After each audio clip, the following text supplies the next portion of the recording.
বিকালবেলা ঘুম বাদ দিয়ে কেন হঠাৎ বাহিরে বের হতে হলো। তো হ্যালো এভরিওয়ান, আসসালামু আলাইকুম। কী অবস্থা সবার, কেমন আছেন সবাই?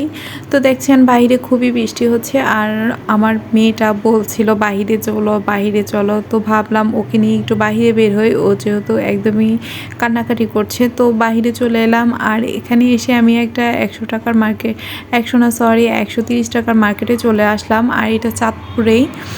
তো এই মার্কেটটাতে একদম যাবতীয় সব কিছুই পাওয়া যাবে, জুতা হতে কসমেটিক সব ছিল। তো জিনিসপত্রগুলো ভালোই ছিল। আর এখানে আমরা জিনিসপত্রগুলো দেখে নিচ্ছি। আর যেটা বলছিলাম, আমার মেয়েটা কান ফোড়াবে, তার জন্য একদমই অস্থির হয়ে গিয়েছে। ওকে নিয়ে বাইরে বের হতে হলো এই বৃষ্টির মধ্যে। তো ওকে আমরা এখন নিয়ে চলে যাব পার্লারে। আর এখানে আমাদের কিছু কেনাকাটা ছিল, সেটাও করে নিচ্ছি। আর পার্লারে গিয়ে সেটা তো আপনাদের সঙ্গে শেয়ার করবই। তো এখানে যা কেনাকাটা ছিল, আমার বোনও কেনাকাটা করছে, আমিও করছি। তো দেখছি ঘুরে ঘুরে। আর এই দোকানটা খুবই নতুন হয়েছে। এই পাশে দেখুন খুব সুন্দর সুন্দর চুড়ি ছিল। আর চুড়িগুলো বেশ সুন্দর ছিল, আমার কাছে খুবই ভালো লেগেছে। আর এখান থেকে আমি তো কয়েকটা ফুলও নিয়ে আসছি।